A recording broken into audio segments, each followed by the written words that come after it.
Blood was still on Rafael Santoro's hands when the boss of the North End turned to look at the woman who had stood beside him for 8 months.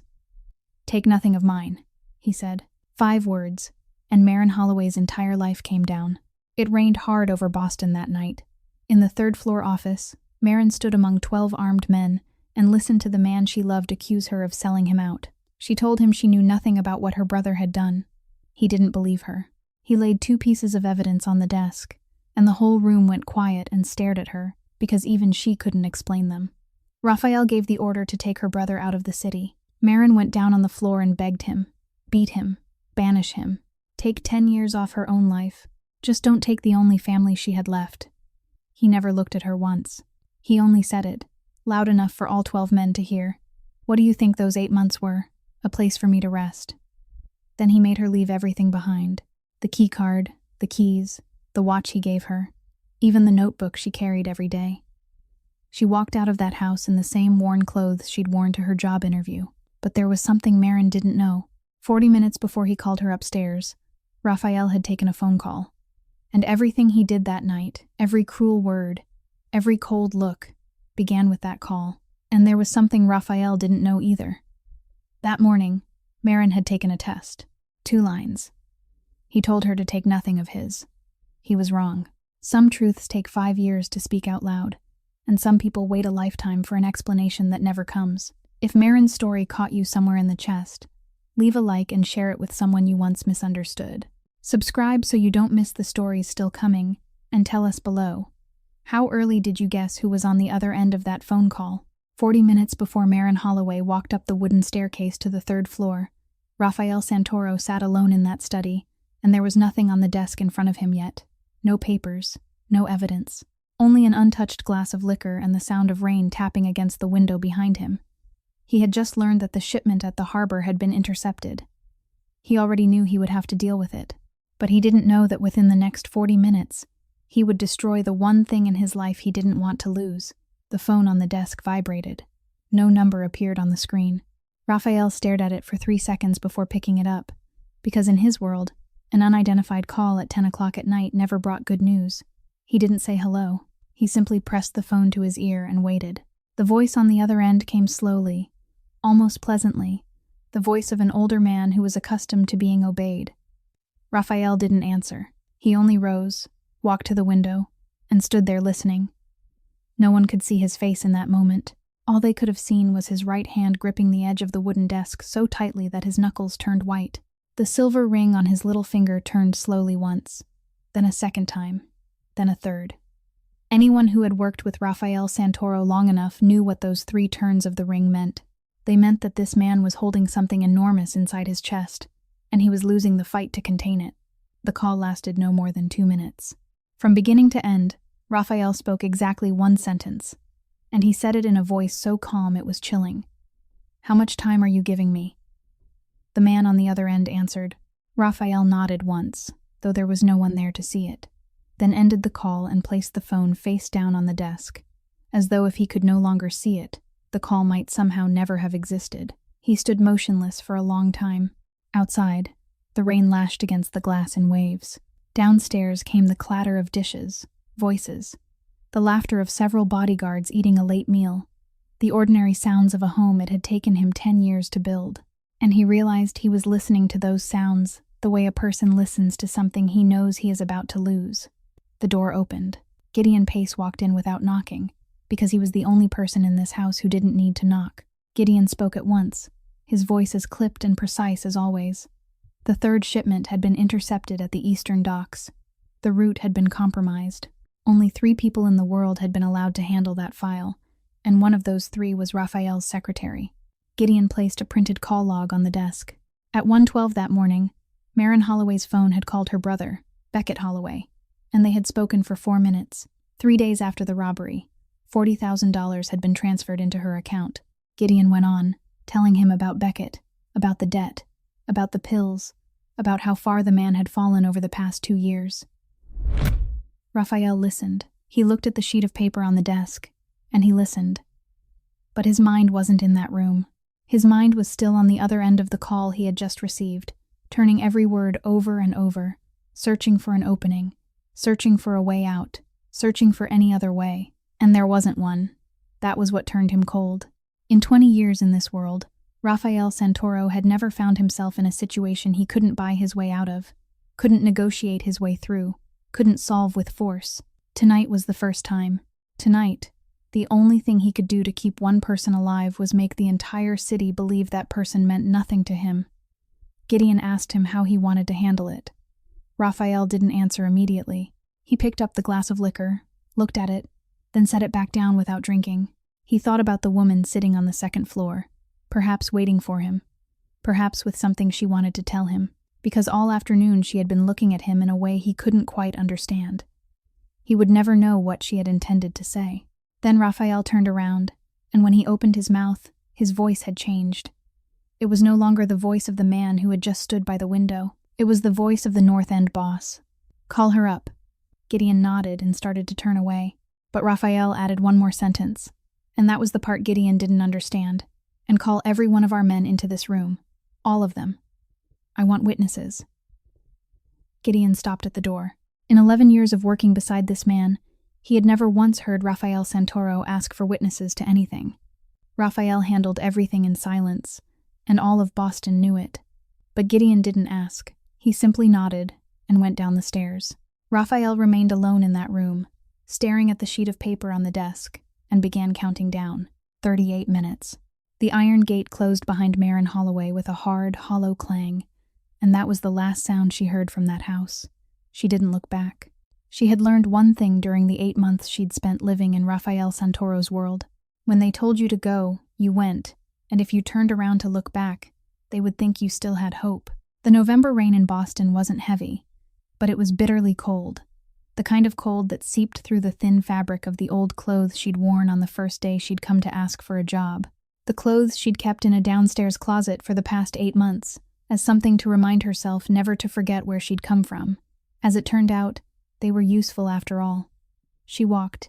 No car, no phone, no cards, nothing but her own 2 feet. 1 block, 2 blocks. By the 4th block, her hair was soaked through and rainwater was running in streams down her neck. But she didn't stop, because she knew that if she stopped, she would sink down onto the sidewalk and wouldn't be able to stand again. A car slowed behind her near the 5th corner. Maren didn't turn around. She kept walking. The car followed her for another half block, then accelerated past her and disappeared. She never found out who was inside that car, and she never thought about it again. By the 8th block, she saw the shelter of a night bus stop, a weak yellow light spilling across the wet pavement, and she stepped beneath it like a drowning person finally catching hold of the side of a boat. She sat down on the cold metal bench. There was only one other person at the stop, an old man dozing with a cloth bag cradled in his lap. No one looked at her. No one asked if she was all right, and Maren thought how strange it was that only 3 hours earlier, she'd been the only woman in the entire Santoro organization permitted to hold the ledger containing every number, and now she was sitting here with not a single person in the world knowing where she was. She reached into her coat pocket. There was a $10 bill folded into quarters, and a crumpled $1 bill, change left over from the last time she'd bought coffee at the corner shop before going to work, so long ago that she'd forgotten it was there. $11. That was everything Maren Holloway owned in the world. She held the 2 bills in her hand and stared at them for a long time. Then she thought of Beckett. She thought of her brother's face when they were children, of the day he'd carried her on his back for nearly 2 miles after their mother's funeral because they didn't have money for a ride home. She thought about how he'd fallen apart after the construction accident, the pills, the midnight phone calls, all the times she'd given him money and told herself this would be the last time. And she thought about how, at that very moment, they were taking him out of the city. She didn't know what Rafael was going to do to him. She only knew that in that world, taking someone out of the city was a way of saying something else. She had begged.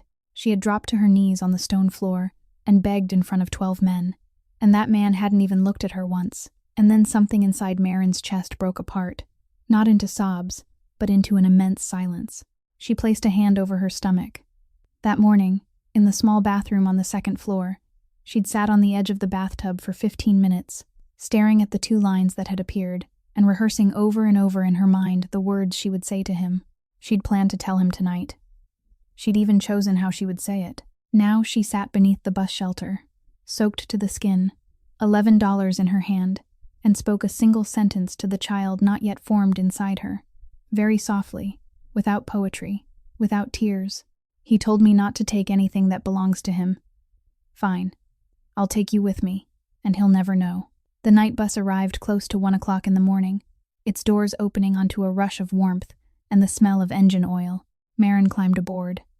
The ticket clerk sat behind a small glass partition at the front of the bus, a middle-aged man wearing glasses. He looked up at her drenched clothes and asked where she was going.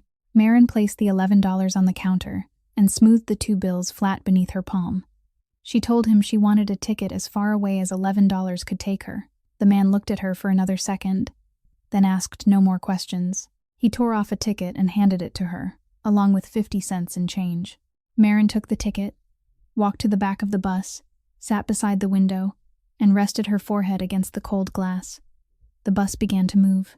The streetlights of Boston started slipping away behind her, one by one, then whole rows of them, and finally the entire city. She didn't look at them. She closed her eyes, both hands resting over her stomach, and there was only one thought in her mind, repeating itself again and again to the rhythm of the wheels rolling over the wet road. Go west, as far as possible, and never let anyone find you. Rafael Santoro stood at the 3rd-floor window and watched her until there was nothing left to see. He saw her walk through the gate, saw her stop for half a second beneath the street lamp outside, then saw her keep walking without looking back even once. He stayed there through the 1st block, the 2nd block, until that small figure dissolved into the rain and he could no longer tell where she ended and the shadows of the trees began. Then he remained there a little longer, staring at the exact place where she'd disappeared, as though if he watched long enough, she might come back. She didn't. Everything she'd left behind was still exactly where she'd placed it on the desk. Her access card, her keys, her watch, the leather-bound notebook she'd carried every day for 8 months. The notebook only she could read, because she wrote in a system of symbols that belonged entirely to her. Raphael didn't touch any of it. He'd forced her to put those things down in front of 12 men, so that by morning, those 12 mouths would tell all of Boston that the North End boss had thrown his secretary out with nothing, the way a man would throw out a dog, and that the woman meant absolutely nothing to him. That was what he needed. It was the only thing he could do for her in 40 minutes. But now, with the room empty, with all 12 men gone downstairs and the sound of their footsteps completely faded away, Rafael Santoro stood alone at the window, and his hand trembled. He allowed it to tremble for no more than 3 seconds. The door opened. Gideon Pace came in, his hair wet, the shoulders of his coat dark with rain, just back from outside. He said simply that Beckett Holloway was out of the city. It was done. No trouble. Raphael didn't turn around. He only gave the smallest nod toward the window. Gideon waited another few seconds to see if there were any further orders, and when none came, he started to leave. Raphael spoke before he reached the door, still looking out at the street. He told Gideon to find her. Gideon stopped. He repeated it to make sure he'd understood correctly, asking if he meant Miss Holloway. Raphael said yes. Find her, by any means necessary, with as many men as it took, at whatever cost. But there were 3 conditions. First, she mustn't know. No one was to go near her, no one was to speak to her, and no one was to leave a trace. Second, no one outside the 2 men standing in that room was ever to know that he was looking for her. No one at all, including the people in the house, especially the people in the house. Third, Gideon would report to him once a month, and the report wouldn't be spoken. Gideon asked what kind of report he wanted instead. Raphael said photographs, 1 photograph every month, enough to tell him she was alive and that she was all right. No address, no city name, no details. He didn't want to know where she was. He only wanted to know that she was still breathing. Gideon was silent for a moment, then asked why it had to be that way. Raphael turned and looked at him, and that was the only moment that night when anyone saw the true face of the man standing there. He said that if he knew where she was, there would come a night when he wouldn't be able to stop himself. He would get into a car and go find her, and the night he did that would be the night she died. So don't tell me where she is. Don't ever tell me. Gideon nodded and accepted the order. He walked toward the door. His hand was already on the doorknob when Raphael called him back. Just 1 word, short and unweighted, the way a man calls out when he's suddenly remembered some small detail. Gideon turned around. Raphael was still standing beside the window with his hands in his pockets, and he asked only one question about Beckett Holloway. He asked whether Gideon had handled it himself. Gideon looked straight into his eyes and said he had. Smoothly, without hesitation, without blinking, his voice as calm as that of a man who'd just completed a familiar task. Raphael watched him for another 2 seconds, then nodded and turned away. He was satisfied.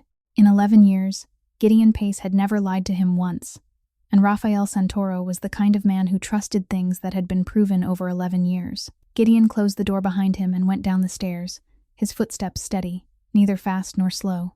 Inside the pocket of his wet coat, the second phone, the phone Raphael didn't know existed, was powered off. And on the 3rd floor, the North End boss remained alone in a room with 4 things on the desk that he would never dare touch, while outside, the rain kept falling over the street the woman had just walked down. He didn't know that the answer he'd just been given was the first lie, and after that lie, there would still be 5 more years. 5 years later, in a small town called Astoria on the banks of the Columbia River in Oregon, there was a 2-story used bookstore on a sloping street that ran down toward the docks, called the Lantern Room. The shop opened at 10 o'clock in the morning and closed at 6 o'clock in the evening, and its owner was a quiet 30-year-old woman with dark hair and a streak of silver running along her left temple that everyone in town assumed was hereditary. That afternoon, Marin Holloway sat at the long table in the back of the shop beneath the oil lamp she still used instead of an electric light because its glow was gentler on old paper, and in front of her lay a ledger from 1948. The ledger had belonged to a fish canning company that had closed long ago, and the grandson of the company's owner wanted it restored so he could display it in his newly opened restaurant. Half the pages had crumbled along the edges. The ink had faded so badly that on some lines, nothing remained except the impressions the pen nib had left in the paper. Marin worked very slowly. She used a thin steel spatula to separate the pages that had stuck together, then tilted each sheet beneath the lamplight until the impressions rose into view, and then she read them. She could read them.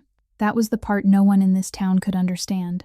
People could restore paper, mend torn edges, press pages flat, but restoring a column of numbers after all the ink had faded away required someone who could read what had once been there, and to read it, that person had to understand it. Marin could look at a 70-year-old accounting ledger, and inside her mind, the numbers would arrange themselves into rows, add themselves together, and show her exactly where something was missing. She needed only 2 pages to realize that whoever had kept these books had a habit of forgetting to start a new line under shipping expenses. 3 more pages told her that he'd been skimming about $6 from the company every month, steadily, for 4 straight years, and no one had ever discovered it. She didn't tell anyone. She simply copied exactly what was on the paper in her small, slanting handwriting, then pressed the page beneath glass. Mrs. Reyes sat in the armchair beside the fireplace, knitting, her glasses resting low on the bridge of her nose, watching Marin work all afternoon. Mrs. Dot was 71 years old, the owner of the building and Marin's neighbor, and the only person in Astoria who had the right to sit in the shop all day without buying anything. She asked why Marin didn't take easier jobs. People paid her to repair book spines, rebind covers, press dried flowers into wedding cards. Those jobs were 10 times faster and wouldn't ruin her eyesight. She'd already spent 3 weeks on that ledger and had only finished a third of it. Marin didn't look up. She said this was the only thing she was good at. Mrs. Dot told her that wasn't an answer. Marin was silent for a while, then added that there were some things you didn't get to choose. They were already inside your head from the moment you were born, and you had only 2 choices. Either you used them, or you sat there and watched them lie dormant for the rest of your life. When she'd finished speaking, she bent over the next page and said nothing more. Mrs. Dot watched her for another moment, then went back to her knitting. She didn't ask again, because in the 4 years she'd known Marin Holloway, she'd learned that when Marin gave a short answer, it meant don't ask another question. At 6 o'clock that evening, Marin covered the ledger with a cloth, turned the lamp down low, and saw Mrs. Dot to the door. She flipped the sign to closed. She slid the bolt across, turned the lock, then gripped the doorknob and pulled on it 3 times to make sure. She turned off the lights downstairs and climbed the wooden staircase to the small apartment in the attic where she lived with her child. When she reached the 4th step, she stopped, turned around, and went all the way back down to check the lock one more time. It was still locked. It was always locked. But 5 years had passed, and every single night, Marin Holloway still had to go downstairs and check it twice before she could sleep. On Saturday morning, the bookstore had been open for half an hour when Juniper Holloway announced that the entire downstairs floor was wrong. She was 4 years old, with hair as dark as her mother's, and she stood with both hands planted on her hips in front of the tallest bookshelf, explaining with complete seriousness that books couldn't be arranged alphabetically because nobody could see letters when they walked into a room, but everyone could see colors right away. Mrs. Dot sat in her armchair, nodding thoughtfully, and said the child had a point. From behind the counter, Marin called out that if they arranged the books by color, people wouldn't be able to find the books they were looking for. June answered immediately that of course they would, because all they had to do was remember what color their book was. Marin was about to argue further when she realized there was no way to argue with that answer. At least not with a 4-year-old while a 71-year-old woman sat nearby smiling to herself. So for the rest of that morning, mother and daughter pulled books down from the shelves and arranged them in piles on the floor according to color, and it was exactly at the 4th pile that the real battle began. June put orange before yellow. Marin told her yellow had to come before orange because yellow came first in a rainbow, and she even pointed to the old rainbow poster hanging in the corner as evidence. June studied the poster for a long time, then turned back and said that a rainbow was supposed to be looked at from the bottom up, and since they were standing on the ground, orange should actually come first. Mrs. Dot put her knitting down completely. Marin said that no matter where you looked at a rainbow from, the order stayed the same. June said that when Mama held a book upright, page 1 was at the front, and when Mama put it down on the table, page 1 was still at the front, which meant that whatever was closest to you came first. Marin opened her mouth, then closed it again. Mrs. Dot clapped once and declared that the child had won. Marin protested that Mrs. Dot wasn't allowed to vote because she hadn't bought a single book from this store in 4 years. Mrs. Dot said she owned the building, and the owner of the building got a vote in everything that happened inside it. 2 against 1. Marin sank down onto the floor among the piles of books and raised both hands in surrender. Juniper Holloway stood there victorious, but she didn't cheer and she didn't jump up and down. She simply raised her right hand, pinched the little blue plastic ring on her little finger, and slowly turned it once, then a second time, then a third, her eyes still fixed on her mother with the look of someone who had just proven something she'd known from the beginning. Marin was reaching for the nearest book when she froze. For exactly 1 second, the person standing in front of her wasn't her daughter. For exactly 1 second, she saw a man standing beside a 3rd-floor window in a room in Boston, one hand gripping the edge of a desk, a silver ring turning slowly 3 times around his little finger. She looked away. She picked up the stack of orange books and began putting them onto the shelf, her hands moving very quickly, and she didn't look up for nearly a minute. Mrs. Dot asked if she was all right. Marin said the paper dust was making her eyes sting. Mrs. Dot looked at her but said nothing. By noon, the entire downstairs floor had become a ribbon of color running from one end of the shop to the other. Red, orange, yellow, green, blue, purple, followed by an entire shelf of brown and beige books that June called the sleepy bookshelf. The little girl stood in the middle of the shop admiring their work with an expression of absolute satisfaction. Mother and daughter sat down on the wooden stairs to eat sandwiches, and halfway through lunch, June turned to her mother and asked a question she'd been thinking about for the past several days. She asked why her name was June when she'd been born in the fall. She said her friend Nell from class had actually been born in June, but her name was Nell, while June herself had been born when the leaves were falling. So really, her name should have been October. Marin finished chewing her bite of sandwich before answering. She said June was the most beautiful month of the year, with the longest days, the warmest sunshine, and everything green. And when Mama had thought of that name, she'd been somewhere very cold, so she'd wanted her daughter to carry a warm month with her for the rest of her life. June considered that answer with great seriousness, nodded, then said that was all right, then. She finished the rest of her sandwich and announced that next week she was going to rearrange the upstairs shelves according to shape, because there were some square books and some rectangular books standing mixed together, and it was very annoying to look at. Marin said they'd talk about it next week. Mrs. Dot said she was already in favor. By the beginning of November, the wind coming off the mouth of the Columbia River had changed direction, and the cold arrived in Astoria earlier than usual. Mrs. Dot brought over a stack of old blankets, stood watching Marin reposition the electric heater in the corner of the shop, then casually remarked that she still remembered Marin's first winter there. Marin didn't answer. Mrs. Dot went on, her voice as matter-of-fact as someone talking about the weather, saying that back then there'd been a young woman who parked an old car in the empty lot at the end of the street for 3 straight months. Every morning, the windows were fogged with condensation, and every night, people saw her walking toward the cannery to work the night shift with a belly that was already visibly pregnant. She said the whole town had seen it. Nobody had said anything, and she'd been the first person to knock on the car window and ask whether the young woman wanted to come inside for a cup of tea. Marin plugged in the heater, tested the knob, then stood and brushed off her hands. She asked Mrs. Dot where she'd found so many blankets. Mrs. Dot looked at her for a moment and let the subject go, but that afternoon, while the two of them sat behind the counter folding the blankets again, she asked Marin directly. She asked whether Marin had ever thought about finding her family again. She said she wasn't asking about the man. That was something she didn't dare ask about, and something she never intended to ask about. She was only asking about family. Parents, brothers, sisters, relatives, anyone at all. She said little June would grow up someday, and then she would start asking questions. And when that time came, there had to be something Marin could tell her. Marin finished folding the blanket in her hands, smoothed all 4 corners, and placed it on the stack. She said she didn't have anyone left. Mrs. Dot asked again, more gently this time, whether there truly wasn't anyone. Marin said she'd had a brother. Mrs. Dot waited. Marin said he'd died 5 years ago. Mrs. Dot asked how he'd died, and Marin remained silent long enough for Mrs. Dot to understand that the story ended there.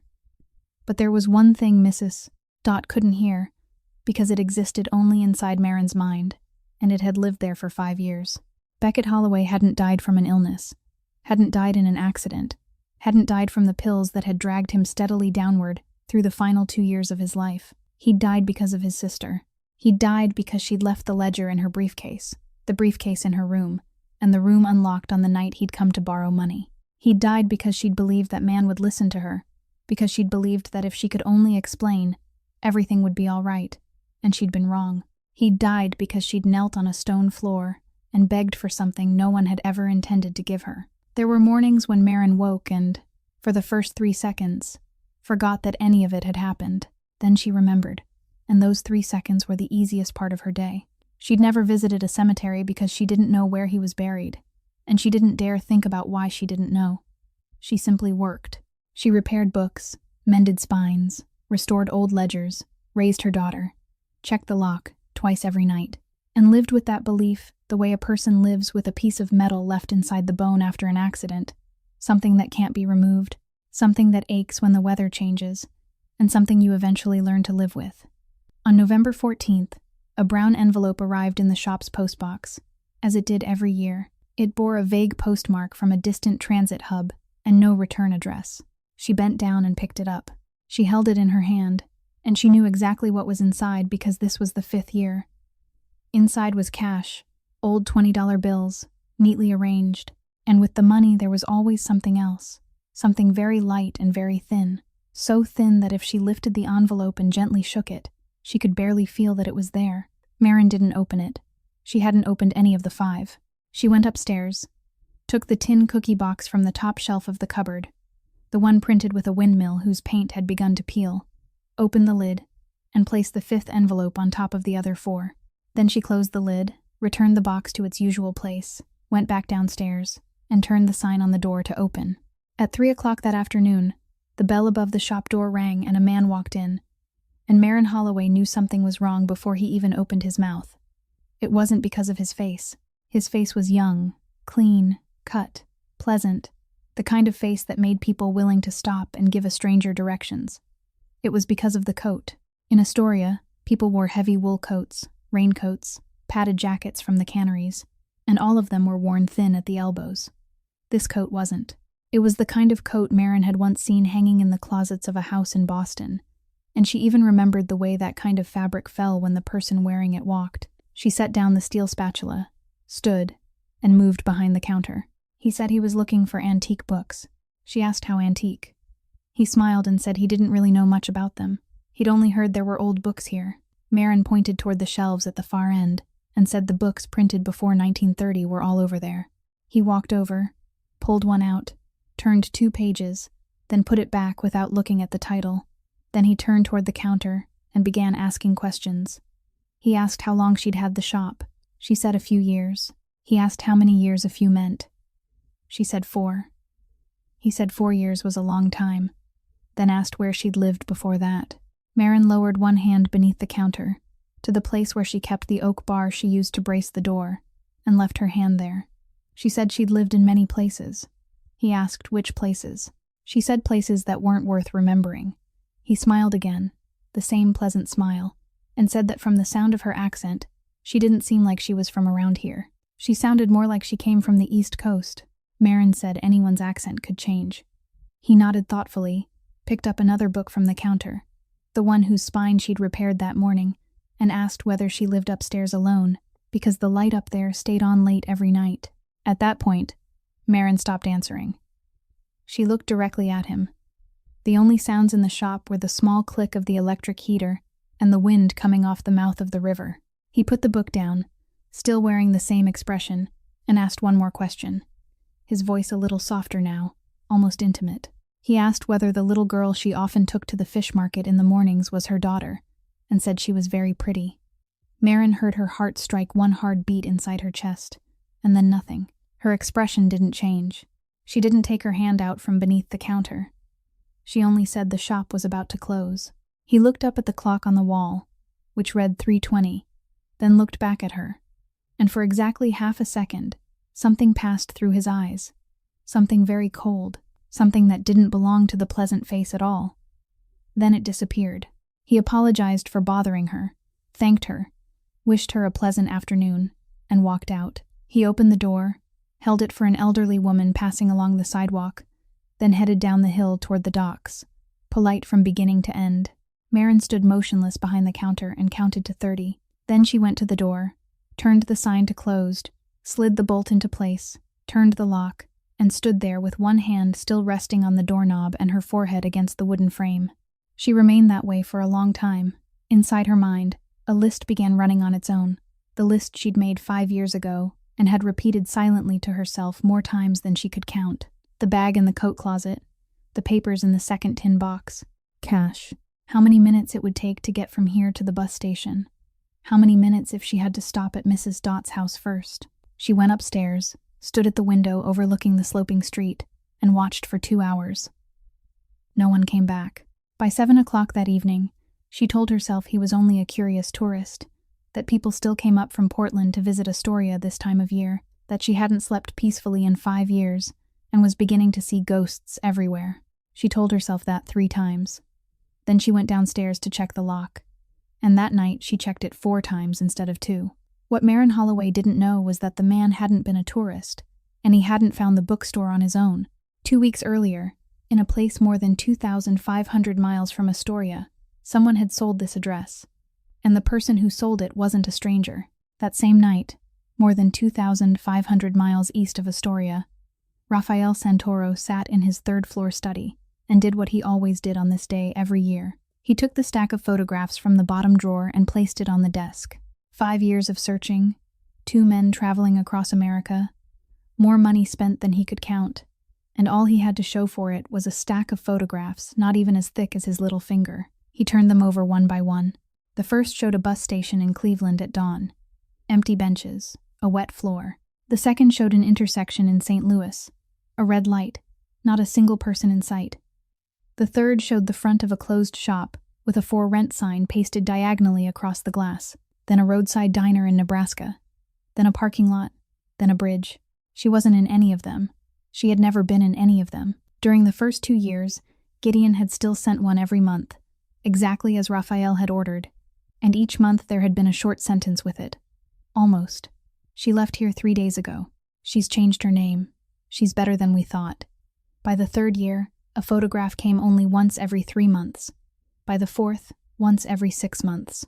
This year there had been only one, sent in April, showing a gas station somewhere in the Midwest, and Gideon had said it was the last trace he'd been able to find.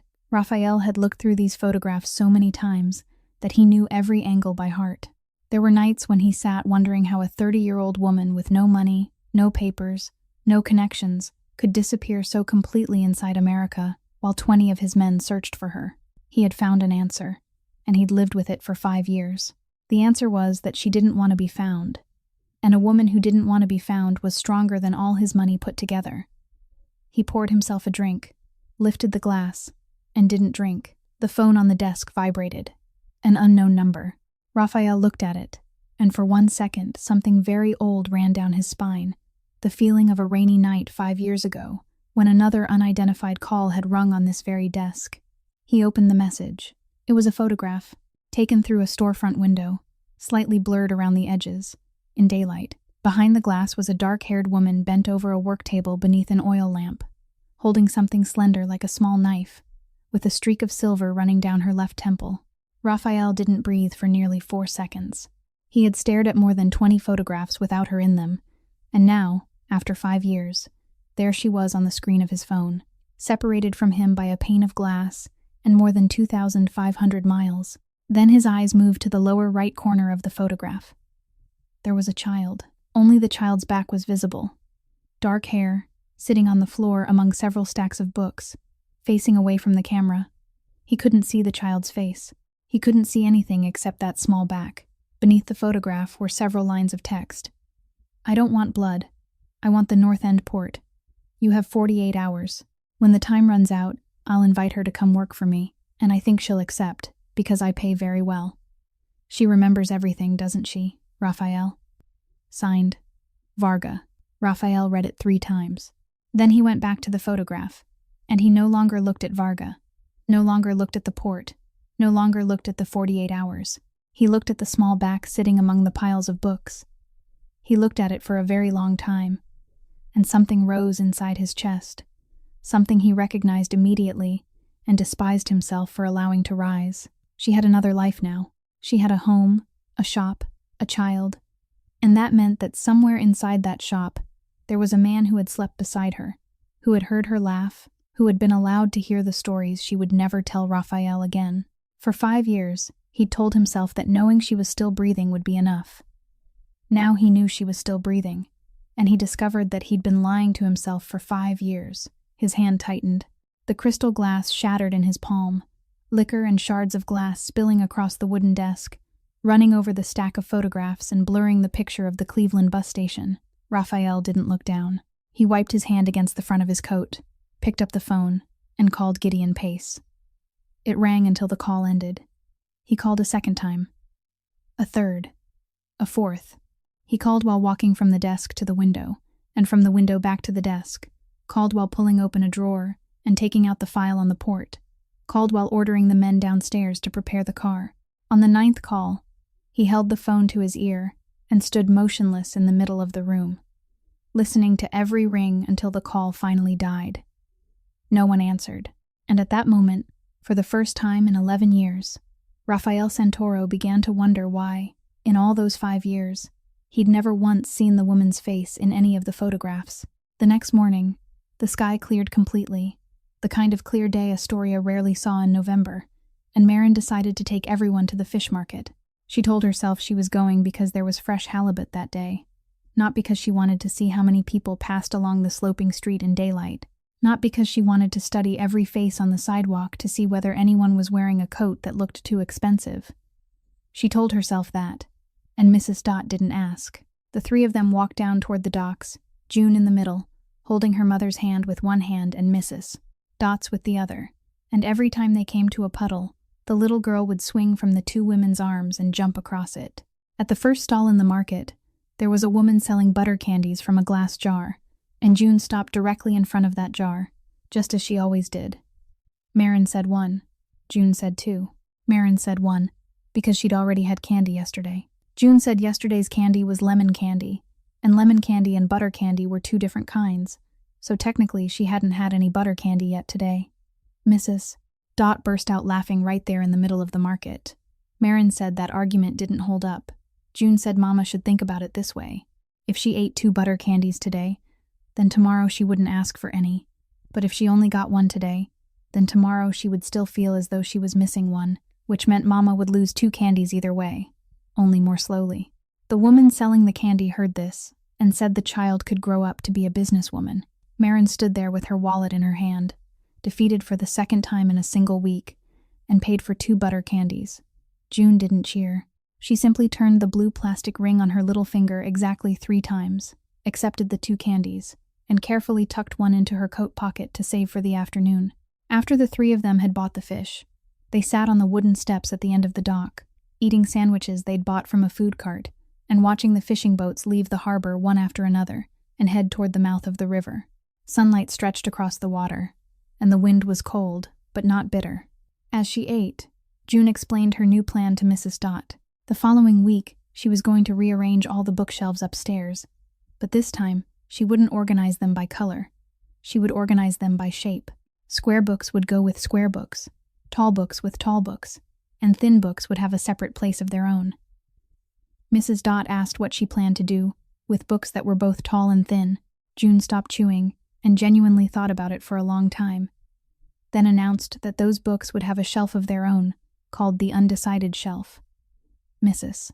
Dot said that was a brilliant idea, even better than the color shelves from the week before, and she said she was casting her vote in favor of it right now. Marin said Mrs. Dot always voted for the child.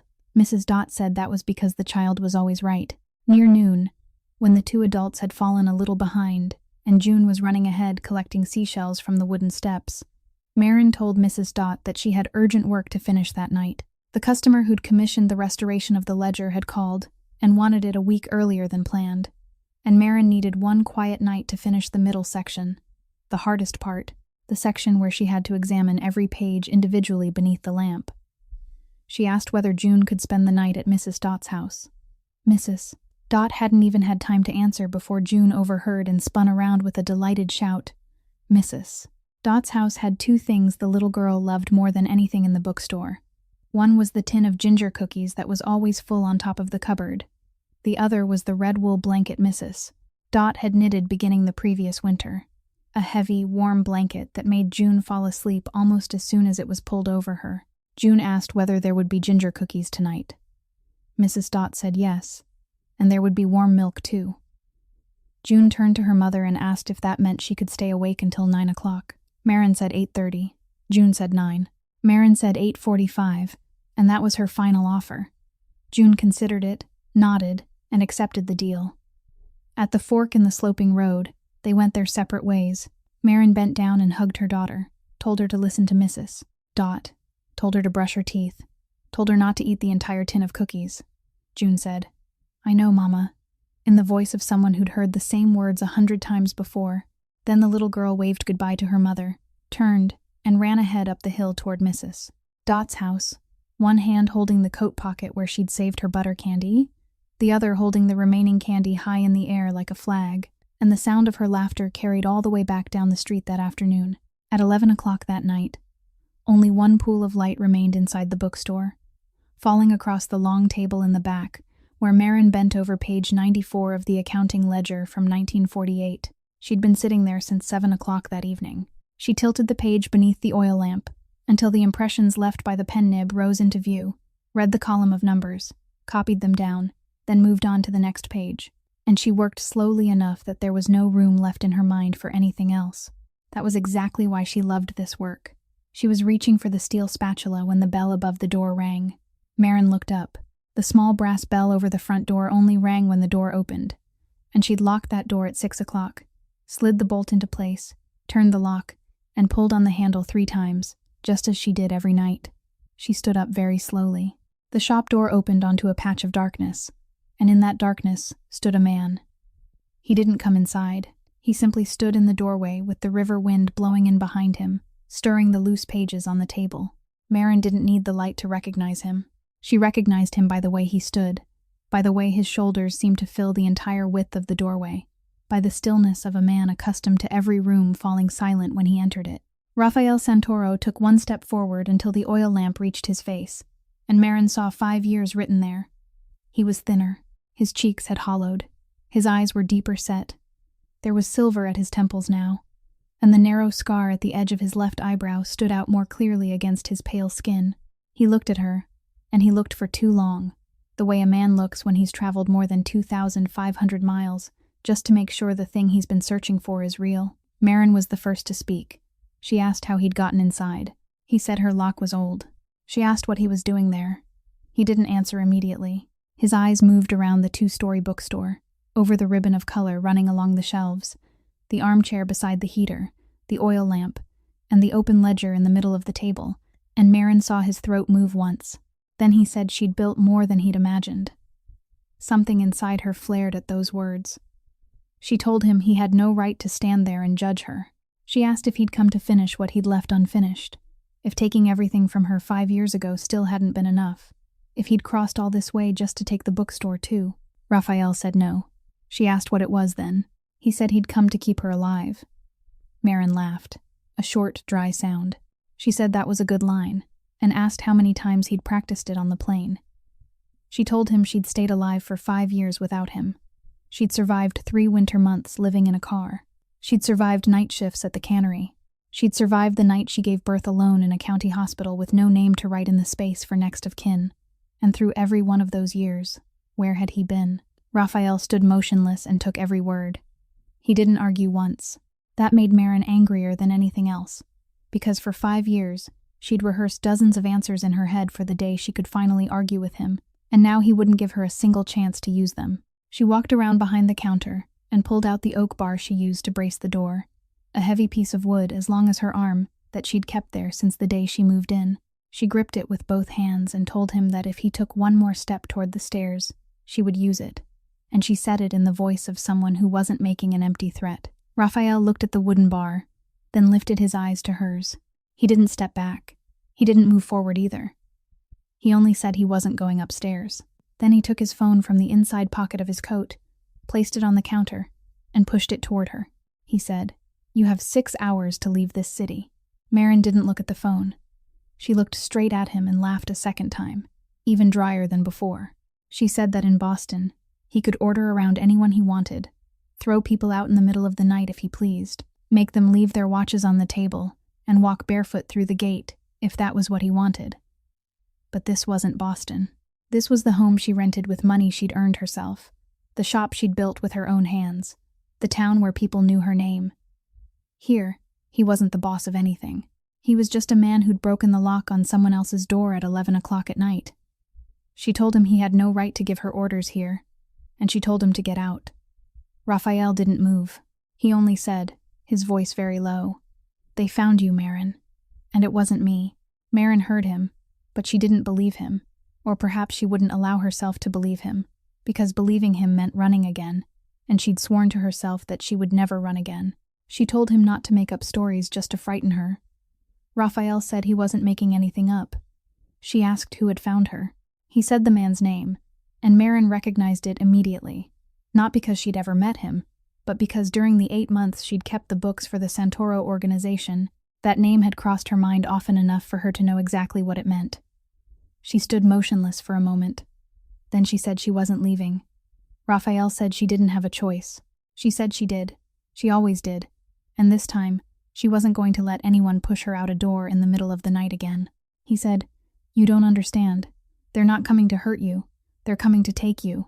And that's worse." She said she didn't care. He said she had to care. She asked why. And he said because she couldn't protect herself here. She was alone. That was when Maren lost her temper. She slammed the oak bar down on the counter and said loudly, "I'm not going anywhere. I have my daughter." The words escaped before she could stop them, and in the very next second, she knew what she'd done. There was no sound left inside the bookstore except the wind coming off the mouth of the river and the faint murmur of the oil lamp. Raphael Santoro froze in the middle of the aisle between 2 bookshelves. He didn't move. He looked at her, and Maren saw something pass across his face, slowly, layer by layer, like water soaking through paper. He asked again, his voice perfectly ordinary, so ordinary it was frightening. He asked, "How old is your daughter?" Maren didn't answer. He asked a second time, still in that same voice, but this time he took 1 step toward her.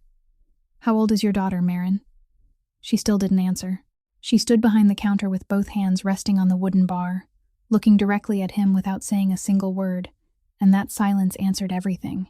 Raphael reached inside his coat, took out his phone, and opened the photograph Varga had sent him the night before. He braced one hand against the counter, opened the picture, and enlarged the lower right corner, the small back sitting among the stacks of books. He enlarged it again. The image broke apart into squares of color. He enlarged it once more, then again, until there was nothing on the screen but shapeless patches of light. And still he stared at them, his thumb moving back and forth across the glass, searching for a face that wasn't there. He did it for so long that Maren saw his hand begin to tremble. Then he placed the phone on the counter and looked up at her. He didn't ask again. He only looked, and Maren remained silent, because she'd been silent for 5 years and no longer knew how to begin speaking. Finally, she was the first to move. She set the wooden bar down, turned, and opened the bottom drawer beneath the register. Inside that drawer, beneath a stack of old receipts, was a small wooden picture frame lying face down. She'd turned it face down a long time ago, because there were days when she couldn't bear to open the drawer and see those eyes looking up at her. She picked up the frame, hesitated for exactly 1 beat, then placed it on the counter in front of him and turned it the right way around. In the photograph was a little girl sitting on wooden steps, her dark hair tied into 2 pigtails, laughing at someone outside the frame, one hand raised as she pointed at something. Sunlight fell across her face at an angle, and the eyes looking out from that photograph were amber, exactly the color Rafael Santoro's mother had passed down to him, the color he'd believed would end with him.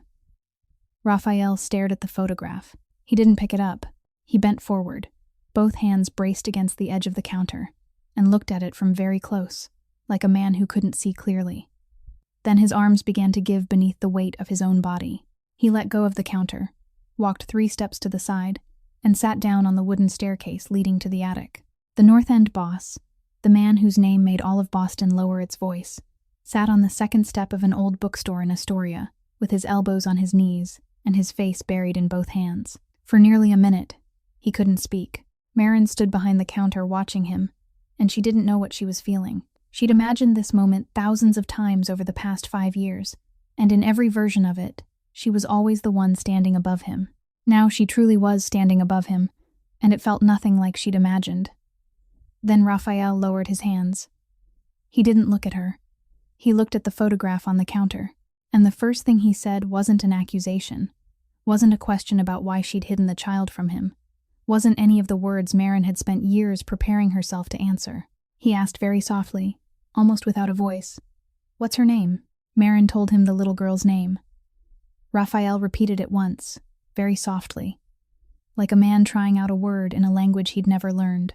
Then he asked nothing more, because something else had just risen inside his mind, and it was larger than everything else in that room. If Varga had taken that photograph, it meant one of Varga's men had stood only a pane of glass away from the child.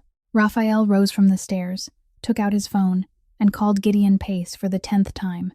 It rang twice. Then someone answered. Rafael straightened, but the voice on the other end wasn't Gideon's. It was the voice of an older man, slow, almost friendly. And Rafael had heard that voice exactly once in his life, 5 years earlier, on a rainy night in Boston. Emmerich Varga said he'd been waiting for this call since last night, and that Rafael had arrived later than he'd expected. Rafael asked where Gideon was. Varga said Gideon was sitting right there and didn't feel like talking. Maren stepped out from behind the counter, still gripping the wooden bar, and she saw the color drain from Rafael's face. Varga continued, unhurried, like a man who had the entire night to talk. He said Rafael had spent a great deal of money over the past 5 years searching for a woman his own man had found in the spring of the first year. Rafael said nothing. Varga explained. That March, Gideon Pace had stood outside a diner in Astoria, Oregon, and watched her carrying trays between the tables with a belly already swollen from pregnancy. He hadn't reported it. He'd gone back to Boston and given Rafael a photograph of a bus station in Cleveland. The following month, it was an intersection in St. Louis, then a closed storefront. 4 years, more than 20 photographs, not a single human face in any of them, and Rafael Santoro had sat in his room turning them over and over, like a blind man feeling along a wall for a door. Rafael listened to all of it. He didn't interrupt once. When Varga stopped, Rafael asked exactly one question, and he asked it in a voice so low that Maren had to lean closer to hear. He asked why. Varga gave a quiet laugh. He said Rafael was asking the wrong question, the question he should have asked 5 years ago. Then he answered it. He said that one night Rafael had given Gideon a job, and Gideon hadn't done it. From that night forward, Gideon no longer belonged to Rafael. He belonged to the man who knew what he'd done. Varga added that 2 weeks ago, Gideon had sold this address, for less than Varga had expected, and that now both men were waiting for Raphael's answer about the North End port, and the clock had already been running for 31 hours. Then he hung up. Raphael stood motionless in the middle of the bookstore, the phone still pressed to his ear, listening to the steady tone of the dead line. Inside his mind, everything was rearranging itself very quickly, and there was one piece of that new arrangement that made it impossible for him to breathe. One night Raphael had given Gideon a job, and Gideon hadn't done it. That night, Raphael had given Gideon Pace exactly one job. That night, he'd stood beside the third-floor window and asked whether Gideon had handled it himself. And Gideon had looked him directly in the eyes and said yes, smoothly, without blinking. Raphael lowered the phone. He turned toward Maren, the woman who had spent 5 years believing that her brother had died because of her, and he opened his mouth to speak. Then he closed it again. He wasn't certain. All he had was one statement from a man who'd just driven a knife into his back, and one lie from a man who'd been lying to him for 4 years. To give her that hope now, when he didn't have a single piece of evidence in his hands, would be a cruelty greater than silence. So he told her something else. He said that the man who'd found her was one of his own men, that the man had sold her out, and that the people on the other side weren't coming to hurt her. They were coming to take her away and make her work for them. Maren asked why they wanted her. Raphael looked at her and said, "Because you remember everything. You kept the books for 8 months. There are numbers inside your head that all of Boston would pay for, and you still remember them, don't you?" Maren didn't answer, but she raised a hand and touched her left temple, where the streak of silver ran through her hair, a tiny gesture she didn't even realize she'd made. After that, she stopped arguing. The two of them sat down at the restoration table and began calculating. Highway 101 followed the coastline and would have checkpoints, so they would have to take the inland roads. No airplanes, no cards. They would leave the shop before 5 o'clock in the morning, while it was still dark and the roads were empty. On the way out of town, they would stop at Mrs. Dott's house to pick up the little girl, knock on the door at dawn, tell her something that sounded reasonable, and then keep going. Maren looked at the clock. 5 hours remained. She stood, picked up the oil lamp, and went upstairs to pack. Raphael stayed downstairs. He turned off every light, pulled the curtain across half the front window, dragged a chair over and sat in the darkness beside the door, watching the sloping street that led down toward the docks, and he didn't move for the rest of the night. At 4 o'clock in the morning, Maren carried the cloth bag down the last of the stairs and set it beside the foot of the counter, and she'd barely had time to breathe out when she heard it. It wasn't loud, just a short, sharp sound from the back of the shop, where the small door opened into the narrow alley behind the building. The sound of a lock breaking. Raphael was out of his chair before the sound had completely faded. He didn't say a word. He crossed the aisle between 2 bookshelves, grabbed Maren by the arm, and pushed her toward the restoration room in the back, the small windowless room where she kept paper and pressed books, with 3 walls lined from floor to ceiling with thick dictionaries and stacks of hardbound ledgers. Maren opened her mouth to speak, but he'd already pushed her inside. She turned and caught the front of his coat. For half a second, they looked at each other from very close beneath the last glow of the oil lamp outside. Raphael removed her hand from his coat. He told her not to open the door. No matter what she heard, don't open the door. Then he closed it, and Maren heard the bolt on the outside slide into place. Inside, the darkness was absolute. She backed away until her spine touched a wall of books, and she stood there with both hands pressed against the wooden door, listening. First came footsteps. More than one person. 3, perhaps 4, moving across the old wooden floor of the bookstore, and she knew immediately that they weren't in a hurry. They walked like men who knew there was nowhere inside the building for anyone to run. Someone called Raphael's name in an ordinary voice, almost politely, the way one colleague might call to another in a hallway. Then there were several seconds of silence. Then everything happened at once. A table overturned. Wood struck wood. Dozens of books crashed onto the floor, one after another like hail against a metal roof. There were running footsteps. Something very heavy slammed into a bookshelf, and the entire wall behind Maren shook, sending several dictionaries above her tumbling down onto her shoulders. She didn't scream. She bit hard into the back of her hand and didn't scream. Then there was a shot. Short, sharp, filling the entire building for one instant before it vanished. Maren closed her eyes. For reasons she couldn't understand, the image that came into her mind was of the little girl standing in the middle of the bookstore that day, admiring the ribbon of colors running along the shelves, completely satisfied. Both hands planted on her hips, Maren forced the image down. More footsteps came, faster this time. Someone said something in a voice she couldn't make out. Then came the second shot. Then nothing. Nothing at all. Maren stood in the darkness with both hands still pressed against the door, and she waited. 5 seconds, 10 seconds, 30 seconds. All her life, she'd believed that the longest moment she'd ever endured was those first 3 winter months in the car, parked in the empty lot at the end of the street. But she'd been wrong. The longest moment was this silence. She could hear her own heart. She could hear the wind coming off the mouth of the river. She couldn't hear another footstep, couldn't hear anyone calling, couldn't hear a single human voice, and that was what made it impossible for her to breathe. Then she smelled smoke. At first it was faint, the sweet smell of burning lamp oil. Then came the smell of paper. Maren knew exactly what that smell meant, because she'd worked with old paper for 4 years, and she knew how quickly 70-year-old paper could catch fire. The oil lamp on the restoration table. The table had fallen. On that table had been the loose pages of the accounting ledger from 1948, 3 weeks of her work, stacked right beside the base of the lamp. She pounded on the door. She called his name. She called it a second time, then a third, and on the third time her voice broke. No one answered. Smoke began creeping beneath the door, a thin thread at first, then growing thicker. Maren stepped back, lowered her shoulder, and threw all her strength against the door. It didn't move. She hit it a second time. She was backing up for a third when she heard the bolt slide open from the other side. The door opened. Red light spilled into the room, and in that light stood Rafael Santoro, one hand still resting on the bolt. His face was so pale it had gone almost white. His left hand was pressed tightly against his right shoulder, pressing hard, his fingers digging deep into the fabric of his coat. He couldn't stand straight. Behind him, in the far corner of the shop, the flames had already consumed the pile of paper on the floor and were climbing the legs of the first bookshelf. Maren stepped out, and the first words that escaped her were to ask if he was all right. Raphael didn't answer that question. He looked directly into her eyes, and the only thing he wanted to know, the only thing inside that man's mind at that moment, was one short question. Is the little girl here?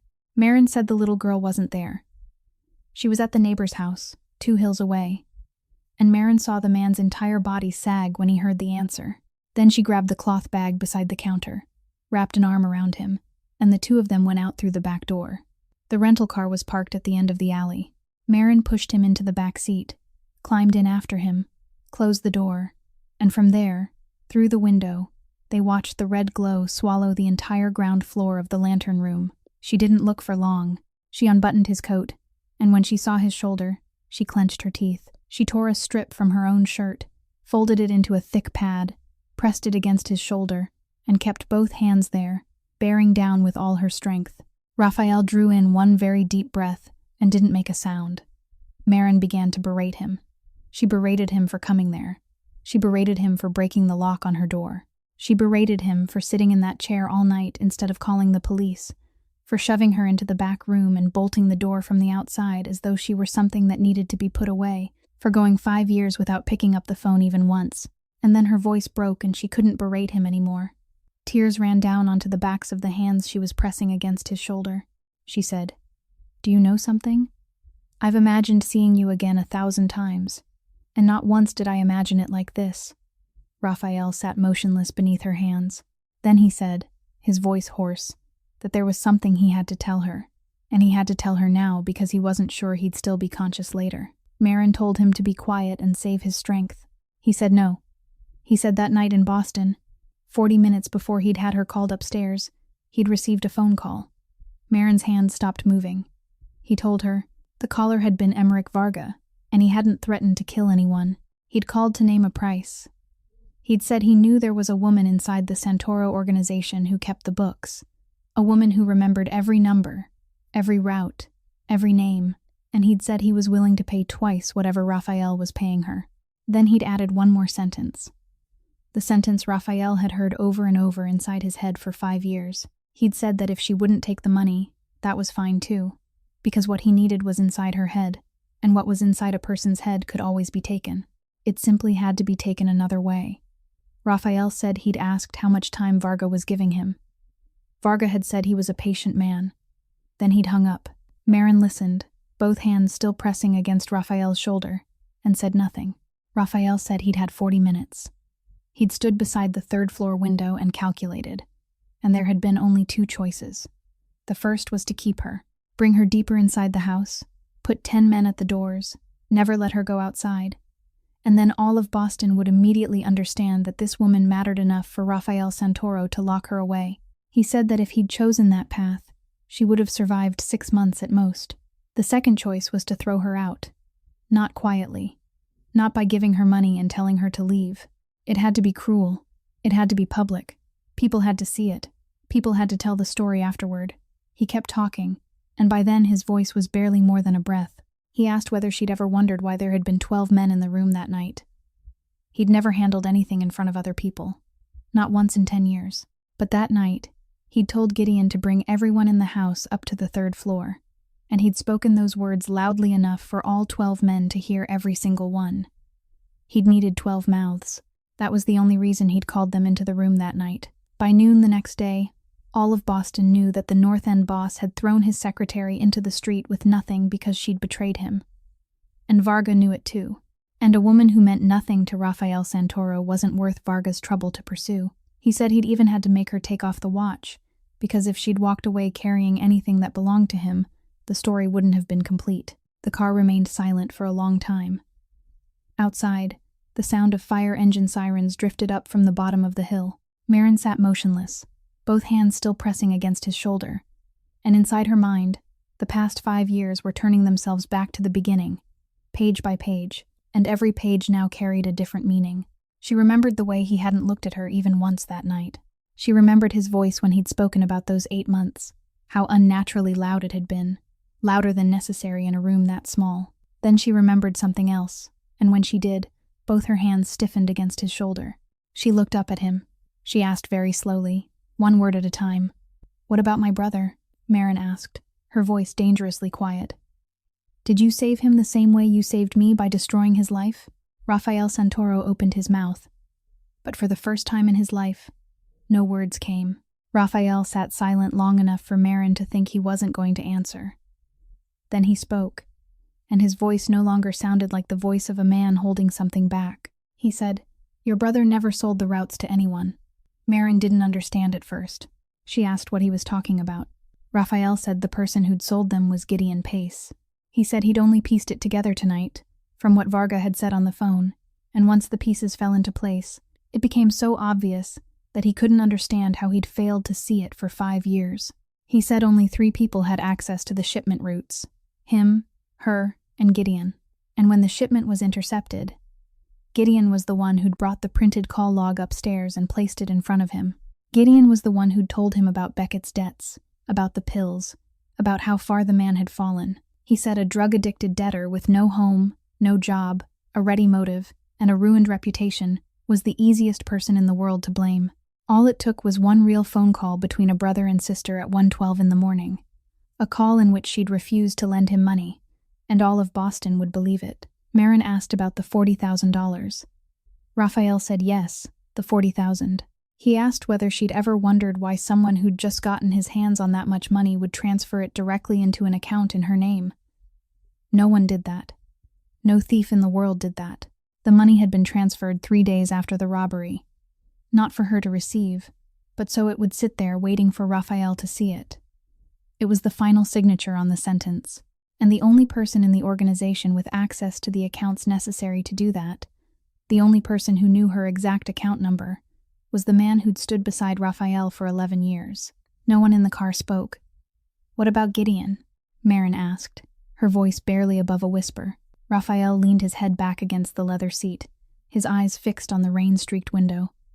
"Gideon won't ever cross our path again," he said softly. The moment Varga got what he wanted from him, he turned on Gideon just as Gideon had turned on us. A man who builds his life on lies eventually burns inside them. By the time I reached your shop, Varga's men had already settled that debt. At some point, Marin had taken her hands away from his shoulder. She sat with her back against the car door, both hands resting in her lap, staring down at them. Raphael continued, more slowly now. He said he'd thrown her out to save her from Varga, and that was something he could live with. He'd lived with it for 5 years. But he'd believed Gideon about her. During those 40 minutes, not once had it occurred to him to check. He'd taken the paper Gideon handed him and believed it immediately, believed it faster than he'd believed her, even though she'd been standing right in front of him telling him the truth. He said that was the part he couldn't forgive himself for. Maren said nothing for a very long time. Then she bent down, pulled the cloth bag onto her lap, and opened it. She took out a tin box printed with a windmill whose paint had peeled away. Raphael looked at the box.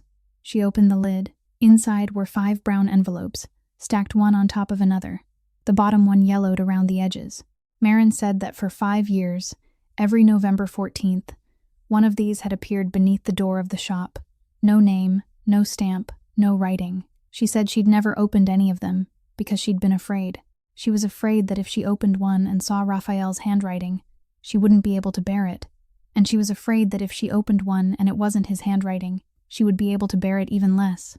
Then she took the bottom envelope, the first one, and tore it open. Inside was cash, old $20 bills arranged neatly, and nestled among the bills was a wood shaving, thin, curled into a spiral. So light that when she tilted the envelope, it fell into her palm, and she barely felt it land. Maren stared at it without understanding. Raphael understood immediately. He looked at the wood shaving lying in her palm and closed his eyes, and Maren saw his jaw tighten. She asked what it was. He said, "Your brother is alive." She told him not to say that unless he was certain. He said he was certain, because what she was holding was a shaving made by a hand plane, the kind of thing a person only carried home after spending all day in a woodworking shop. He said Gideon had told him he'd handled the job himself, and Gideon had lied, and Varga had confirmed that with his own mouth only an hour ago. Maren didn't believe him. She said that if Beckett was alive, why hadn't he looked for her in 5 years? Why hadn't he called her? Why hadn't he written her a single word? And Raphael told her the last thing, the thing he'd pieced together while sitting beside the door, keeping watch through the night. He said it was because Gideon had needed to keep Beckett silent. A living man who could speak was more dangerous than a dead man. So Gideon had told her brother that Raphael Santoro had ordered her killed the moment she was found, and that as long as Beckett stayed silent, she would stay alive. But if he wrote one word, made one call, showed himself even once, Gideon would tell Raphael's men where to find her. Raphael said her brother had believed it because he'd seen with his own eyes what Raphael had done to her that night. All of Boston had believed it. So Beckett had believed it too. And so, for 5 years, he hadn't dared write a single word. He'd only dared send money. And once every year, on the exact day she'd lost everything, he'd placed a wood shaving inside the envelope, so that if she ever opened one, she would know it was him. Gideon had secretly allowed him to send those unmarked envelopes through an untraceable drop point once a year, just enough to keep Beck compliant, without ever revealing where you were. Daylight came at 7:15, and by then, it was over. The fire trucks were still parked across the top of the hill. Hoses were still spraying water over the blackened shell of the building as steam rose from it, but everyone knew it was over. The lantern room was gone. The front wall was still standing, and the door with its little brass bell still hung crookedly from the hinges. But inside there was nothing except a hollow, blackened space, and through that emptiness, you could see straight to the rear wall of the building. 4,000 books. The armchair beside the heater. The ribbon of colors running from one end of the shop to the other, that a 4-year-old child had spent an entire morning arranging. 94 pages of the accounting ledger from 1948. The long table in the back, the oil lamp, the steel spatula, the wooden staircase Maren had walked down twice every night to check the lock. Maren stood across the street, with her arms folded over her chest, and she watched all of it burn away. She didn't cry. Mrs.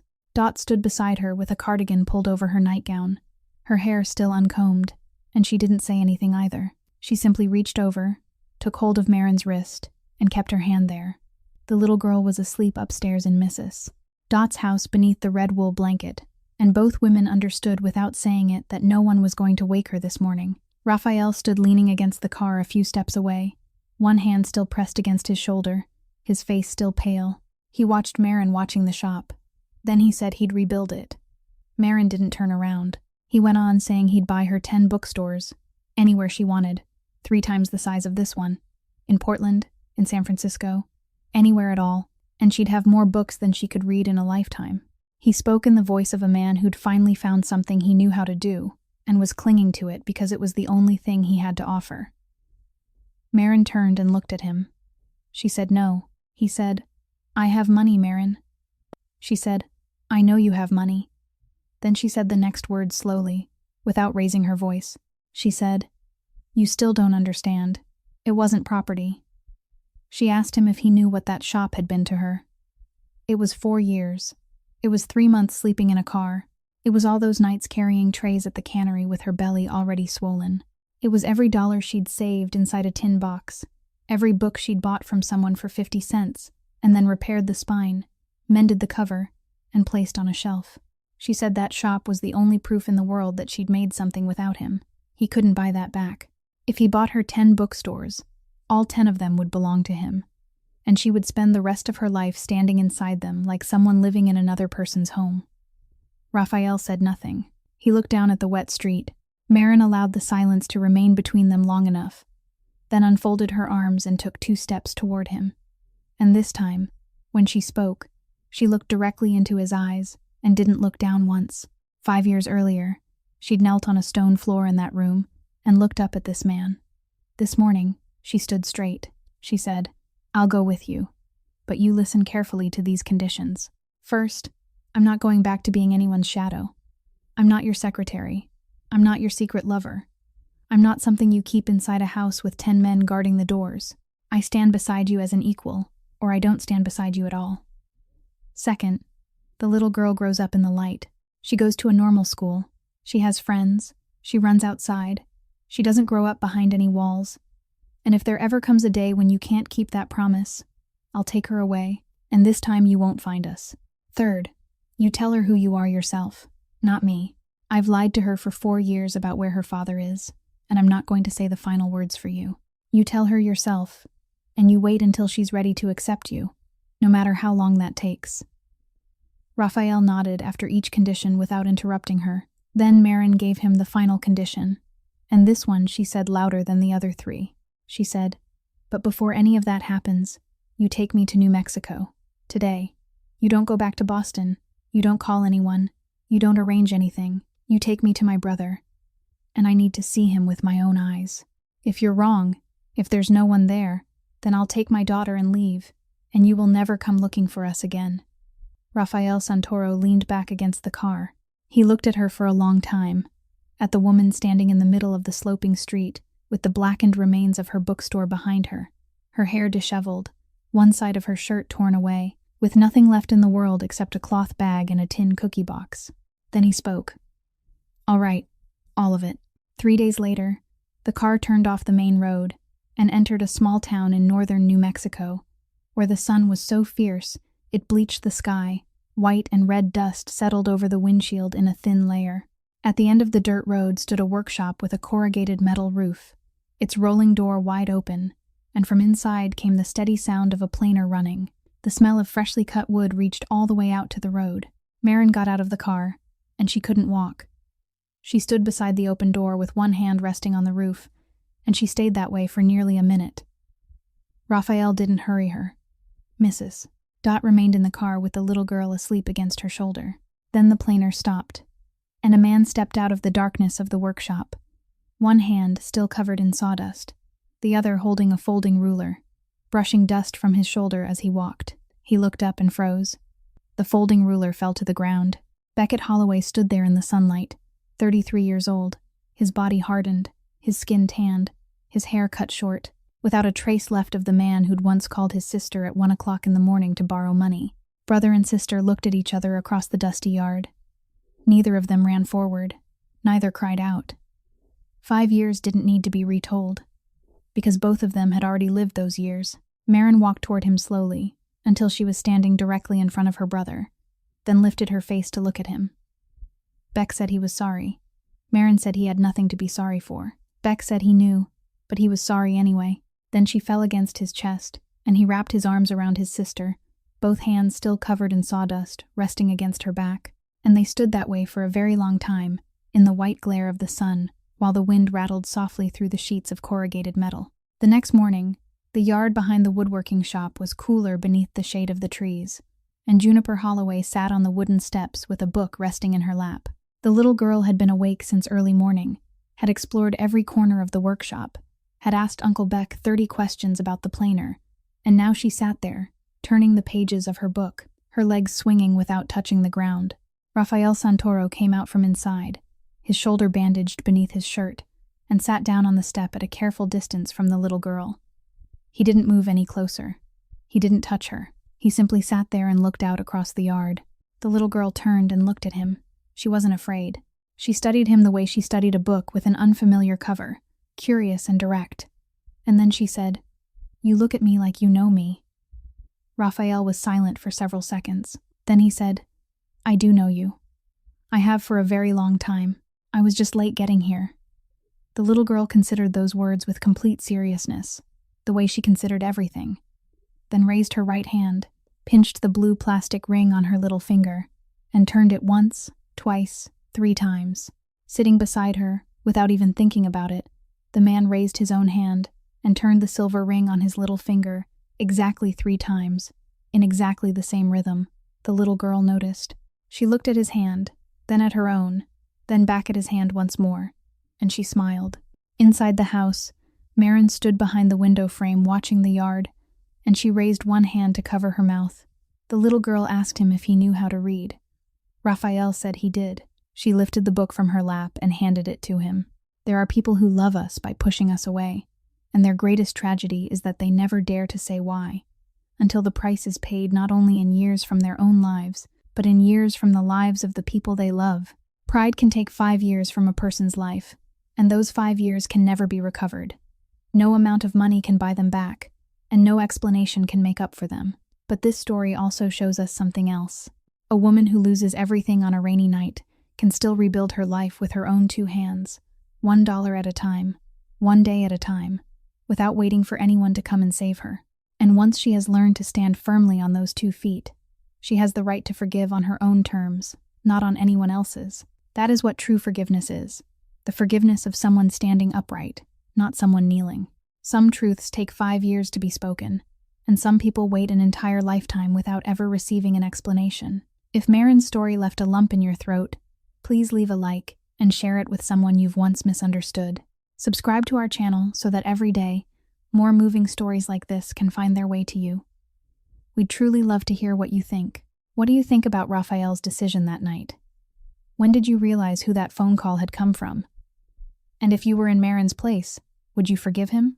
Leave your thoughts in the comments below. We read every single one, and we sincerely want to hear the deepest things in your heart.